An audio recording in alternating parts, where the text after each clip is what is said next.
Hello students, welcome to catalyst institute. मैं हूं सोनिया और आज हम करने जा रहे हैं chapter 2 class 10th acid basis and salts. अब आपने पिछली क्लासेस में पढ़ा हुआ है एसिड और बेसिस में क्या डिफरेंस है। एसिड क्या होते हैं? एसिड सोर होते हैं टेस्ट में, और इनका ये जो लिटमस पेपर होता है उसके ब्लू लिटमस को रेड में चेंज कर देते हैं, और ये एक्वस सॉल्यूशन में H+ आयंस भी रिलीज़ करते हैं।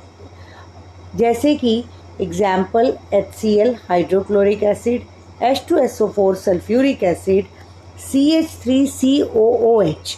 ये सभी, ये HCl H2SO4 ये है स्ट्रॉन्ग एसिड, CH3COOH ये है वीक एसिड। इसके बारे में हम बाद में हायर क्लासेस में पढ़ेंगे, weak acid and strong acids के बारे में। अभी आगे आते हैं बेसिस। अब बेसिस क्या होते हैं? बेसिस होते हैं जो कि टेस्ट में बिटर हों। एसिड्स क्या होते हैं? सोर। पर बेसिस होते हैं जो बिटर होते हैं, और ये जो है ये रेड लिटमस को ब्लू में चेंज कर देते हैं, और ये OH नेगेटिव आयंस देते हैं एक्वा सॉल्यूशन में। जैसे कि और कौन कौन से बेसिस होते हैं? For example NaOH sodium hydroxide, KOH potassium hydroxide, NH4OH यानी अमोनियम हाइड्रोक्साइड, इन सब में OH होता है। फिर आती है इंडिकेटर्स। अब क्या होता है कि एसिड एंड बेसिस तो पता लग गए, लेकिन इंडिकेटर्स ऐसे सब्सटेंसेस हैं जो हमें ये बताते हैं कि ये जो भी हमारे पास सॉल्यूशन है ये एसिड है या फिर बेस है। ये क्या करते हैं? इंडिकेटर्स जो होते हैं इनका या तो कलर या स्मेल ये चेंज हो जाता है डिफरेंट टाइप्स ऑफ सब्सटेंसेस में। मतलब अगर एसिड्स हैं तो उसमें अलग होगा, बेसिस है तो उसमें अलग हो जाएगा।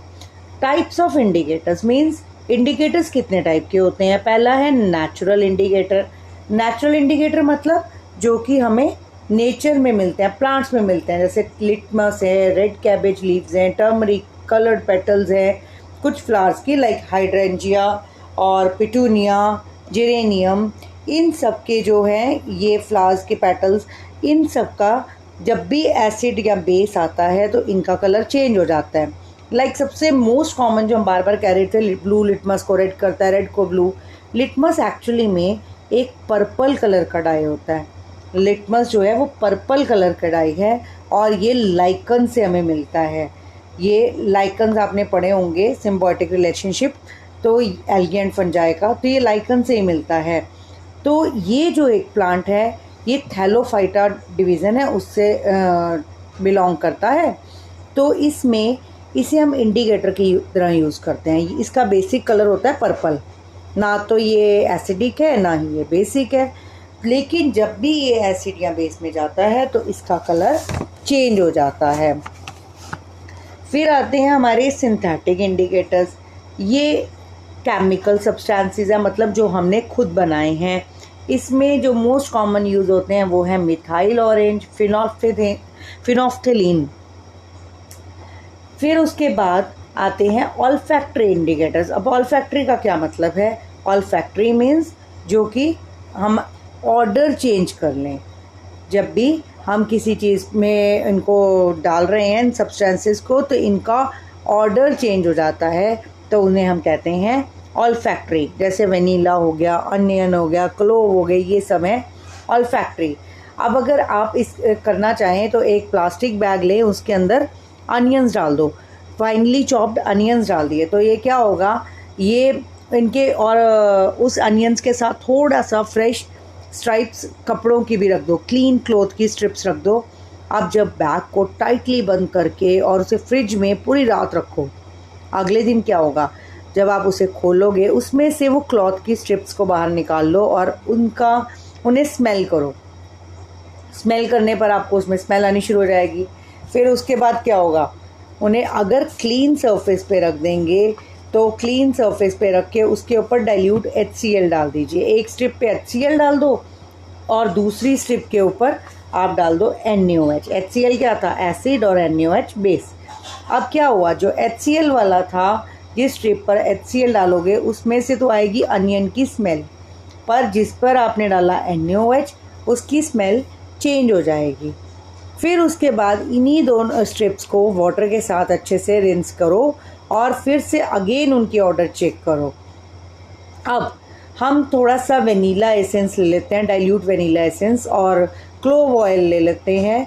तो उसके बाद फिर से उनकी भी हम स्मेल चेक करते हैं। तो फिर क्या होगा, HCl सॉल्यूशन में जब हम उनको डालें, एक टेस्ट ट्यूब में फिर से HCl डाला और एक में NaOH डाल दिया डाइल्यूट। अब उसमें दोनों टेस्ट ट्यूब्स में हमने पहले वेनीला एसेंस डाला और उसको शेक किया। फिर उसके बाद हमने ऐसे ही सेम क्लोव ऑयल के साथ किया, एक बार क्लोव ऑयल डाल के देखा HCl में और एक बार NaOH में। तो दोनों में क्या चेंज आया, दोनों में ही वही चेंजेस थे जैसे अनियन वाले में थे, कि ये जब एसिडिक में गए तब तो वो सेम उनकी स्मेल रही, लेकिन जब ये बेस में गए तो इन्होंने अपनी स्मेल लूज़ कर दी, चेंज हो गई इनकी स्मेल। तो ये यानी कि हो गए ऑल्फैक्टरी इंडिकेटर्स कि इनकी स्मेल एसिड या बेस में अलग होती है। मतलब जो एसिड में जाने हैं वो एसिड की स्मेल दे रहे हैं और दूसरे बेस की स्मेल बेस में चेंज हो रहे हैं। फिर आती हैं इन्हीं के बेसिस पर chemical properties of acids and bases. अब केमिकल प्रॉपर्टीज़ में फर्स्ट आती है reaction of acids and bases with metals.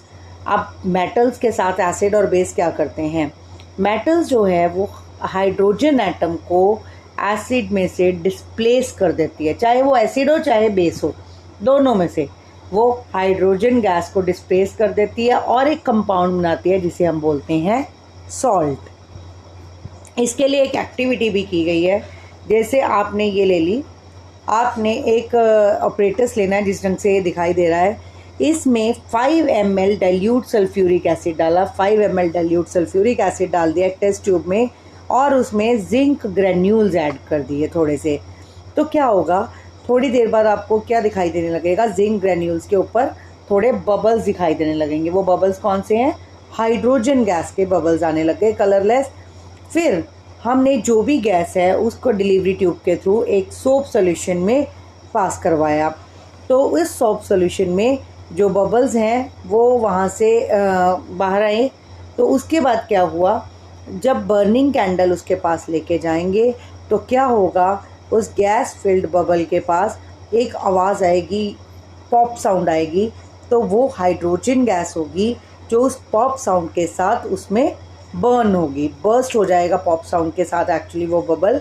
तो इसलिए वो हमें शो करेगा कि ये हाइड्रोजन गैस थी। सिमिलरली आप इसको बेस के साथ भी कर सकते हैं या और एसिड्स भी ले सकते हैं। सल्फ्यूरिक एसिड के साथ जगह आप ले रहे हैं HCl ले लो, HNO3 ले लो, CH3COH ले लो, सब में सॉल्ट बनना है और उसके साथ हाइड्रोजन गैस रिलीज़ होनी है। पर ये सेम आप देख रहे हैं, ये देखिए हमने दिखाया कि NaOH के साथ भी सेम वही बन रहा है कि सॉल्ट बन रहा है जिसका नाम है सोडियम।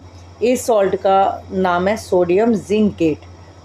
तो सोडियम जिंकेट बन रहा है ये, इसमें हमने जब, लेकिन ये जो हाइड्रोजन गैस इसमें बन रही है ये इस मेटल के साथ तो बन गई, लेकिन ये हर मेटल के साथ सेम रिएक्शन पॉसिबल नहीं होती।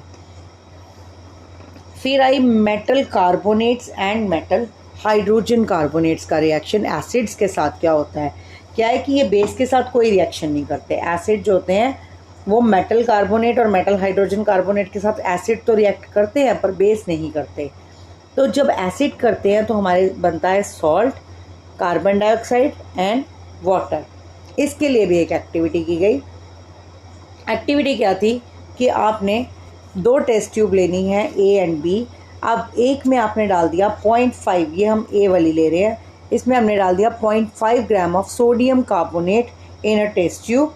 इसमें ये सोडियम कार्बोनेट डाला 0.8 ग्राम्स, 0.5 ग्राम्स, और 0.5 ग्राम जो है वो टेस्ट ट्यूब B में डाल दिया।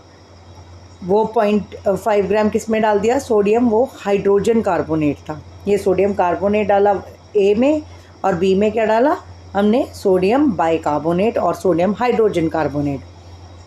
अब हमने दोनों टेस्ट ट्यूब्स में HCl डालेंगे तो क्या होगा, एक ब्रिस्क एफरवेसेंस दिखाई देगी हमें, पता लगेगी। और वो किस चीज़ की होगी, वो एक कलरलेस एंड ऑर्डरलेस गैस की होगी। तो वो जो गैस प्रोड्यूस होगी, अगर हम उसको इस लाइम वाटर में से, लाइम वाटर क्या है, कैल्शियम हाइड्रोक्साइड सॉल्यूशन, इसमें से पास आउट करवाएंगे तो क्या होगा, वो लाइम वाटर बन जाएगा मिल्की। आप ये रिएक्शंस देखिए, तो इसमें ये देखिए, जब ये कैल्शियम, ये जो पहले ये सोडियम हाइड्रो कार्बोनेट और सोडियम हाइड्रोजन कार्बोनेट थे, इन्होंने बनाया NaCl, H2 और CO2। लेकिन जब इन्हें कार्बन डाइऑक्साइड को हमने लाइम वाटर से पास करवाया, लाइम वाटर था कैल्शियम हाइड्रोक्साइड, तो ये बना कैल्शियम कार्बोनेट प्लस वाटर। तो कैल्शियम कार्बोनेट था, इसके ही वाइट प्रेसिपिटेट थे, और ये जो वाटर इसके साथ रिलीज़ हुआ, तो इसीलिए लाइम वाटर मिल्की हो रहा था, क्योंकि वो कैल्शियम कार्बोनेट बना जो कि वाइट प्रेसिपिटेट थे। और फिर अगर हमने एक्सेस कार्बन डाइऑक्साइड ले ली, तब क्या होगा, तब एक्सेस कार्बन डाइऑक्साइड इस फुल रिएक्शन, फिर से इस पूरा जो भी प्रोडक्ट बना था वो इसके साथ रिएक्ट करेगी, तो वो बना देगी CaHCO3 ट्वाइस, और ये जो होगा ये वाटर में सोल्यूबल होता है। इसी तरह से लाइमस्टोन, चॉक, मार्बल, ये सभी कैल्शियम कार्बोनेट के ही डिफरेंट फॉर्म्स हैं। तो सारे मेटल कार्बोनेट, सारे मेटल हाइड्रोजन कार्बोनेट्स, ये मिलकर एसिड के साथ वही रिएक्शन है, salt plus carbon dioxide plus water, पर बेस के साथ नो रिएक्शन। फिर आता है reaction of acids and bases with each other, ये आपस में क्या रिएक्शन करते हैं। अब बेस और एसिड जब भी मिलते हैं तो ये बनाते हैं सॉल्ट एंड वाटर।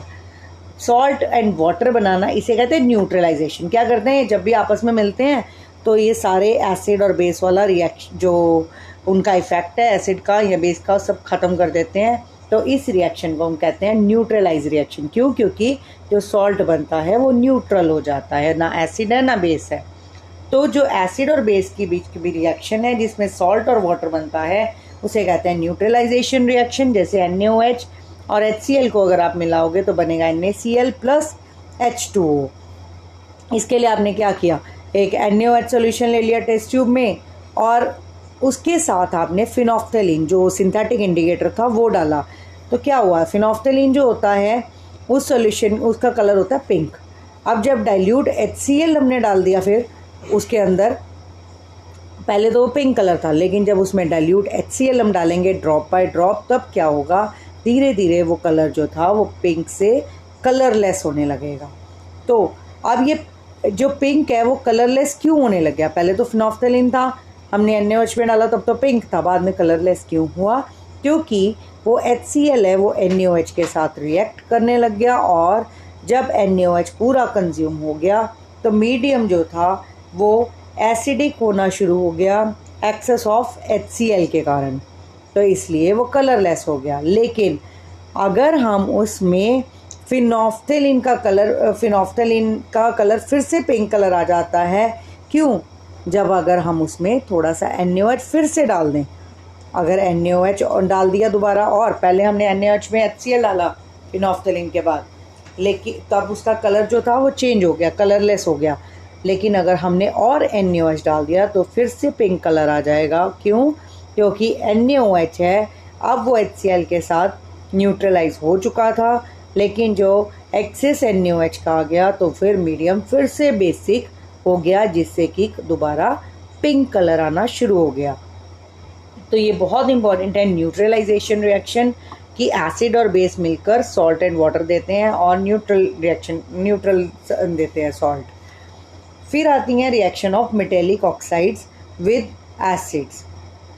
अब इसके लिए क्या किया, हमने ले लिया एक कॉपर ऑक्साइड जो कि होता है ब्लैक कलर का, एक बीकर में, और उसमें डाल दिया डाइल्यूट हाइड्रोक्लोरिक एसिड, और फिर हम धीरे धीरे डाल रहे हैं और स्टीयरिंग कर रहे हैं, उसको हिला रहे हैं। फिर हम कलर चेक करेंगे तो क्या होगा, जो सोल्यूशन होगा कलर का वो ब्लू ग्रीन हो जाएगा, और जो कॉपर ऑक्साइड था वो डिज़ोल्व हो जाएगा। अब ब्लू ग्रीन कलर क्यों हुआ, क्योंकि उसमें बना CuCl2 यानी कि कॉपर 2 क्लोराइड, और इससे इसका कलर जो था वो ब्लैक से ब्लू ग्रीन हो गया। तो इसीलिए ये क्या बन गया कि मेटल ऑक्साइड जब भी एसिड के साथ मिलता है तो बनाता है सॉल्ट प्लस वाटर। तो क्या होता है कि ये मेटालिक ऑक्साइड्स होते हैं, ये एसिड्स के साथ रिएक्ट करके बिल्कुल वैसी रिएक्शन दे देते हैं, सॉल्ट एंड वाटर देते हैं जैसे कि बेस एसिड के साथ मिलकर करते हैं। तो इसीलिए मेटालिक ऑक्साइड्स को बेसिक ऑक्साइड्स भी कहते हैं। इसी तरह से अगर हम नॉन मेटालिक ऑक्साइड की बात कर दें, अगर नॉन मेटालिक ऑक्साइड होंगे जैसे कि कार्बन डाइऑक्साइड, कैल्शियम हाइड्रोक्साइड, ये जो होते हैं अगर हम इनकी रिएक्शन देखने लगें तो कैल्शियम हाइड्रोक्साइड जो होता है वो हमारा बेसिक होता है, एक बेस होता है। अगर ये कार्बन डाइऑक्साइड के साथ रिएक्ट करता है तो ये भी क्या देता है, सॉल्ट प्लस वाटर। तो इसलिए ये रिएक्शन बिल्कुल वैसी ही है जैसे कि बेस और एसिड के बीच है। इसीलिए हम कह देते हैं कि ये नॉन मेटालिक ऑक्साइड्स अगर आएंगे, मेटालिक की जगह नॉन मेटालिक ले लिए, तो उन्हें हम बोल देंगे एसिडिक। जैसे मेटालिक को हमने बोला कि वो बेसिक है, नॉन मेटालिक क्या हो जाएंगे, उन्हें कहते हैं एसिडिक ऑक्साइड्स, क्योंकि वो बिल्कुल वैसी रिएक्शन करते हैं जैसे एसिड एंड बेस के बीच में होती है। तो इसके साथ ये थी इसकी सारी प्रॉपर्टीज़। मतलब अब आपको समझ आ गया होगा कि एसिड, बेस, इंडिकेटर्स और उनकी chemical properties acid and bases की डिफरेंट। तो आज के लिए बस इतना ही। अगर आपको ये वीडियो पसंद आई तो इसे लाइक, कमेंट एंड शेयर ज़रूर कीजिएगा और हमारे चैनल को भी सब्सक्राइब करना।